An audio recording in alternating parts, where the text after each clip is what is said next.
Este é o programa Aurora Bíblica, apresentando Francisco e Ernesto com perguntas e respostas sobre verdades bíblicas. Nosso tema de hoje é o pão e o cálice. Alô, amigos. Deus nos diz em sua palavra que Ele tem um plano para o homem que inclui a recuperação da presente condição de pobreza, sofrimento e morte. Hoje temos conosco Francisco e Ernesto, que discutirão a partir das Escrituras o caráter deste plano. E no fim deste programa, tenham suas canetas prontas e nós diremos a você como obter um livreto grátis. Bem, começamos com você, Ernesto. Bem, na noite da véspera em que ia ser crucificado, Jesus reuniu-se com os discípulos a fim de partilhar com eles do pão repartido e do cálice de vinho, dizendo-lhes que se tratava do seu corpo e do seu sangue. O tema que você acaba de mencionar é muito apropriado, pois de acordo com o calendário judaico, esta noite é exatamente o aniversário da noite que precedeu a crucificação, em que ele se reuniu com os discípulos pela última vez e partilhou com eles da ceia pascal. Foi nessa ocasião que, tomando em suas mãos um pouco de pão e um pouco de vinho, deu-os aos seus discípulos, dizendo: "Isto é o meu corpo e o meu sangue." Francisco, estará este rito instituído por Jesus relacionado de qualquer forma com a ceia pascal judaica? Sim, Ernesto. E talvez fosse bom até refrescar a memória a respeito da Páscoa judaica e das circunstâncias em que, primeiro, ela foi instituída. Foi no Egito, creio eu, na noite da véspera em que Moisés libertou os filhos de Israel da escravidão do Egito. E como rito de preparação, procedeu-se à imolação do cordeiro pascal, sendo aspergidas com seu sangue as ombreiras e vergas das portas das casas. O cordeiro deveria ser assado e comido durante a noite.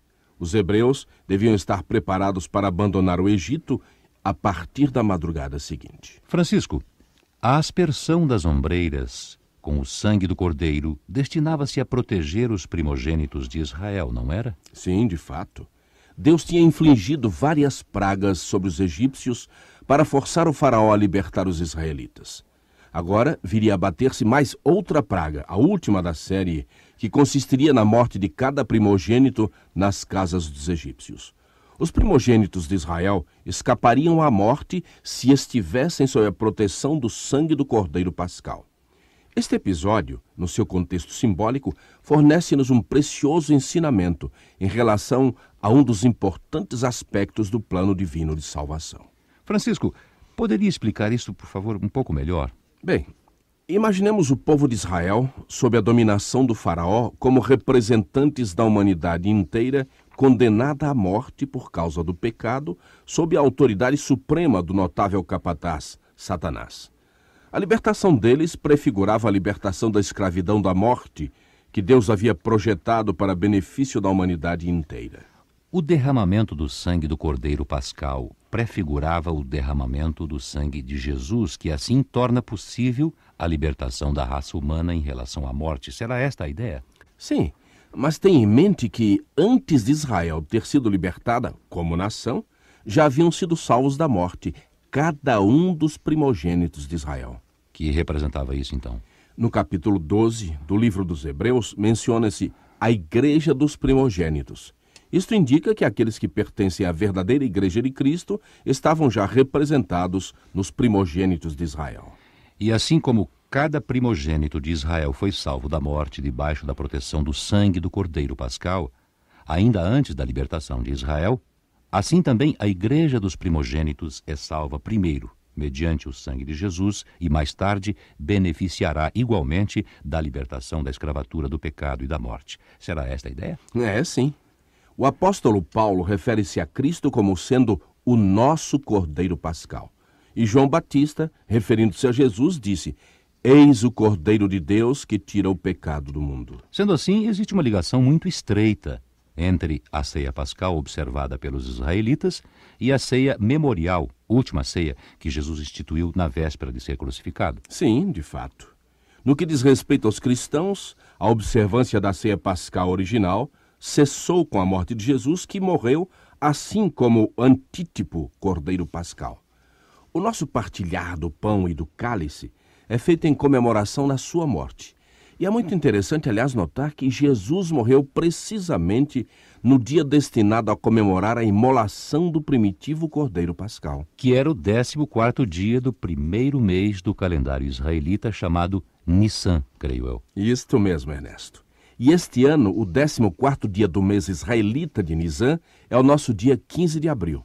Ora, como o dia bíblico começa de véspera, isto quer dizer que esta noite, 14 de abril, coincidiria com o tempo em que Jesus celebrou a Páscoa com os seus discípulos pela última vez. Foi depois disto e na mesma noite que Jesus instituiu o que você qualificou de ceia memorial? Sim, sim. Jesus tomou algum do pão ázimo que usara na ceia pascal e um pouco de vinho, e oferecendo-os aos discípulos, convidou-os a que comessem e bebessem, dizendo que aquilo era o seu corpo e o seu sangue. Quereria Jesus indicar que o pão e o vinho eram realmente o seu corpo e o seu sangue? Evidentemente que não, Ernesto. Pois ele ainda ali estava, vivo, na sua própria carne, na altura em que disse isso. Que queria então ele dizer com isso? É bem evidente que Jesus quis mostrar-nos que estes emblemas eram um símbolo representativo do seu corpo, que iria ser levado à morte, e do seu sangue, que iria ser derramado. Que significava os discípulos partilhando desses emblemas? Primariamente, seria um sinal exterior da sua aceitação do plano amoroso da graça de Deus, ao providenciar em seu favor a expiação mediante a morte de Jesus, o seu Redentor. Bem, não há dúvida que se trata de um belo símbolo da fé cristã no sacrifício da humanidade de Jesus e na generosa entrega da sua vida para prover a nossa redenção. Se bem me lembro, Jesus disse aos discípulos que todas as vezes que eles comessem e bebessem daqueles símbolos, estariam proclamando a morte dele. Significará isto que devemos participar nesse memorial com frequência, por exemplo, uma vez por mês ou mesmo todas as semanas? Bem, há muita gente de opinião, que aliás me parece lógica, de que a morte de Jesus devia ser comemorada uma vez por ano e no seu aniversário próprio. Se eu lhe dissesse que todas as vezes que celebrar o seu aniversário falei de uma certa maneira, você naturalmente não iria concluir daí que eu o poderia vir a celebrar numa data diferente da verdadeira. Com certeza que não. Mas, Francisco, não era costume nos primeiros tempos da igreja nascente os discípulos reunirem-se para partir o pão no primeiro dia de cada semana? Sim, isso é verdade. Mas tal não constituía uma comemoração da morte de Jesus. Era antes uma festa de alegria de que todos partilhavam em memória da ressurreição de Jesus. Como sabe, Ernesto, foi no primeiro dia da semana que Jesus ressuscitou de entre os mortos. O costume da igreja nascente de partir o pão no primeiro dia da semana para celebrar a ressurreição não deve ser confundido com a ceia memorial, que é celebrada em memória de sua morte. Posso ver que essa é uma diferença muito importante. Mas, Francisco, eu creio que o apóstolo Paulo, numa das suas epístolas, fala do pão e do cálice como comunhão no corpo e sangue de Cristo. O que quer ele significar com isso? Bem, no texto grego, a palavra que traduz comunhão significa literalmente associação ou sociedade. Mas como poderiam os cristãos ter sociedade no corpo e sangue de Cristo? Através da Bíblia, Ernesto, os seguidores de Jesus são convidados a sofrer e a morrer com ele. Paulo fala disto como sendo uma maneira de nos incorporarmos com ele na imagem da sua morte. Assim, Ernesto, quando partilhamos destes símbolos, estamos também a dar o nosso testemunho de que aceitamos o raro privilégio que nos é oferecido de sofrermos e de morrermos com Jesus, em ordem a podermos um dia viver e reinar com ele. Seria isso o que Jesus queria significar ao dizer: se alguém quiser, negue-se a si mesmo e tome a sua cruz e siga-me. Sim, de fato. Pode ver, portanto, Ernesto, que negar-se a si mesmo significa mais do que abster-se de algumas amenidades da vida durante um curto período de tempo cada ano.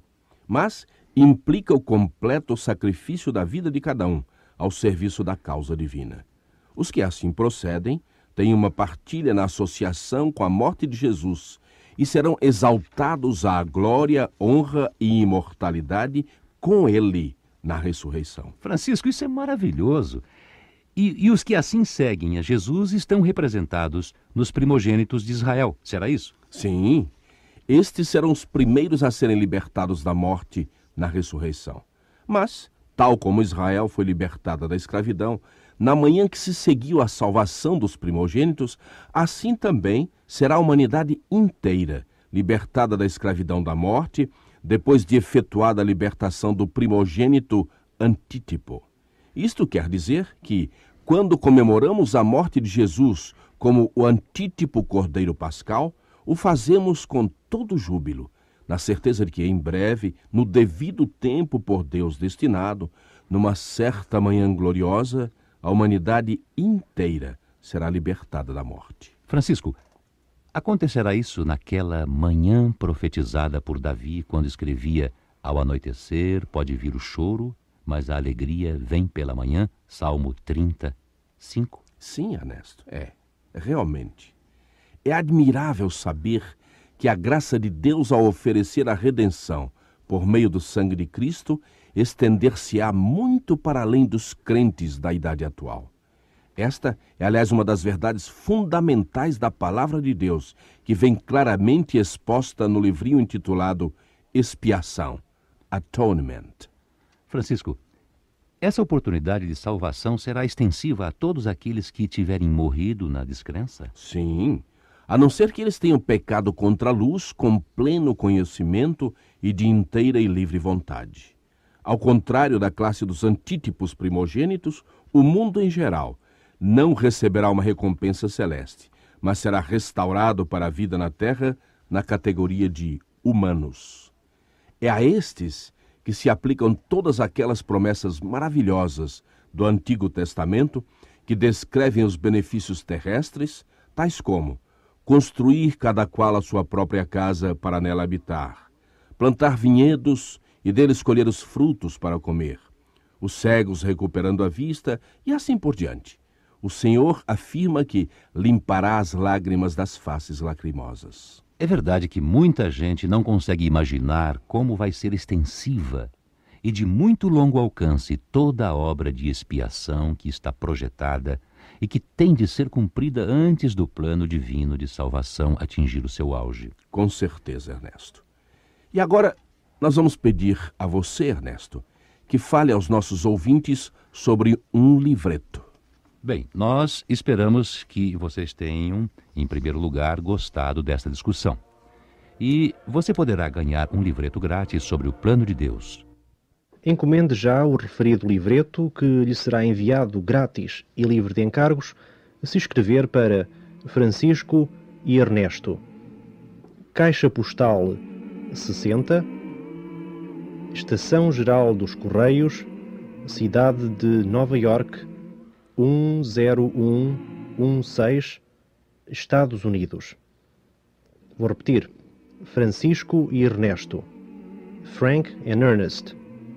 P.O. Box 60, New York, New York. Código postal 10116, USA.